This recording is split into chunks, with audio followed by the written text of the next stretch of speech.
We came across this fantastic and frankly essential field guide on snake safety in India, and we just had to share it. So in this explainer, we're going to walk you through the key slides. What we're about to cover really is life-saving knowledge, so let's get right into it. You know, a lot of us probably grew up with a poem like this one. I saw a snake and ran away. Some snakes are dangerous, they say. It just perfectly captures that gut feeling, that instinctual fear, right? But then the poem ends with a dose of reality. But Mother says that kind is good and eats up insects for his food. Now, what's so interesting here is how it frames the whole issue. Our fear is often a bit misdirected. Most snakes are not only harmless, they're actually a crucial part of the ecosystem. But that instinct for caution isn't entirely wrong, especially in a place like India. Because, while most snakes are harmless, the ones that aren't, well, they pose a very, very serious threat. This is where that fear meets a pretty sobering reality. Okay, so let's just dive straight into the numbers. We're talking about over 20,000 people bitten by venomous snakes in India every single year.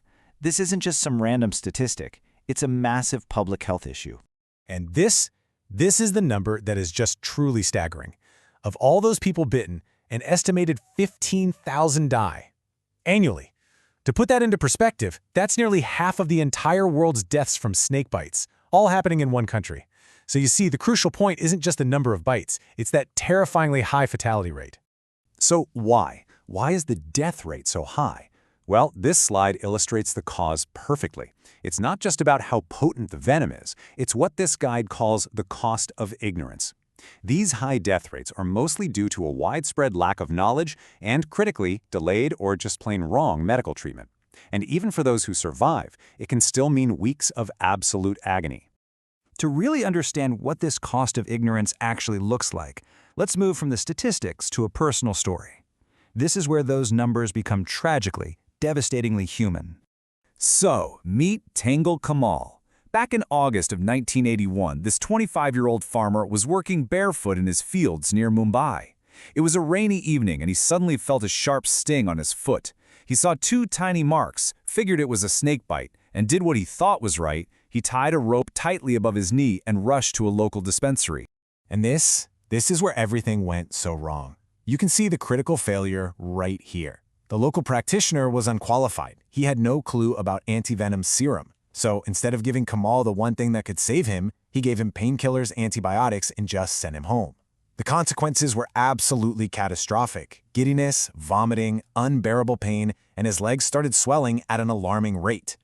By the time his family managed to get him to a proper hospital, 5 hours later, he was in a full-blown crisis. He was bleeding from his gums, bleeding from the bite marks. It took an immediate antivenom injection, an emergency blood transfusion, and then 15 more transfusions over the next 3 days just to save his life. He was in critical danger for 5 days straight. This whole harrowing ordeal just shows you exactly what's at stake. Okay, so Kamal's story is a powerful lesson in what not to do. So what is the right thing to do? Well, it all starts with knowledge, specifically knowing your enemy. And here's the good news. Of the more than 200 species of snakes in India, this slide really narrows it down for us. Only about 50 are venomous, and of those, we only need to worry about 4 that are considered truly dangerous on a national scale. These are the big 4: the Russell's viper, the saw-scaled viper, the Indian cobra, and the common krait. So, let's get to know them.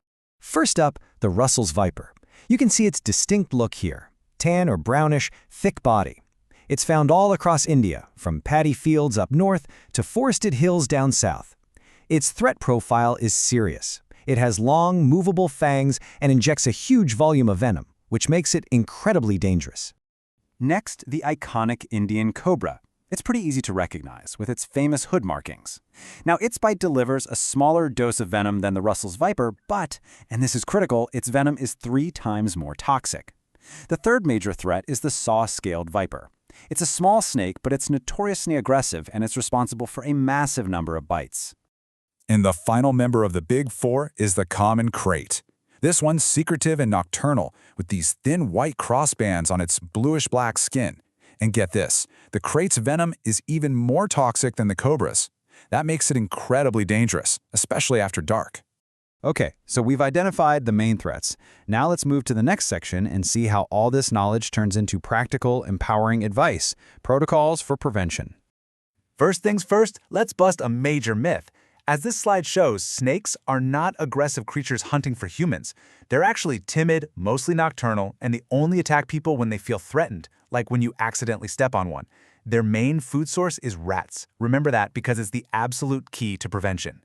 So this slide brilliantly lays out 4 simple, effective safety protocols. 1. Control your environment. Keep your home and the area around it rat-free. No food source, no snakes. 2. Be extra alert during the monsoon season. That's when snakes are most active. 3. Clothing. Wear shoes and long trousers. Most bites happen to people walking around barefoot. And 4. Your habits. If you're out at night, carry a light and tap the ground with a stick. The vibrations will warn them you're coming and they'll slither away. We've covered a lot of ground here, from the scale of the problem to identifying the threats and preventing bites. So now let's boil it all down to the final word, the absolute essentials that you have to remember. Here they are, the 4 key takeaways. 1. Identification.